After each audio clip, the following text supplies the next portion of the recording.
ఆలోచనలో దేవుడు అహంకారాన్ని ఎదిరించి దీనులకు తన కృపను అనుగ్రహించేవాడు.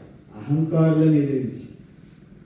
ఒకవేళ అహంకారులుగా ఉన్నటువంటి వారికి లోకంలో చాలా ఘనత ఉండొచ్చు, ధనధాన్యాలు, భోగభాగ్యాలు, అష్టైశ్వర్యాలు ఎన్నైనా ఉండొచ్చు, కానీ దీనులను ప్రేమించేటటువంటి వాడు మన దేవుడు.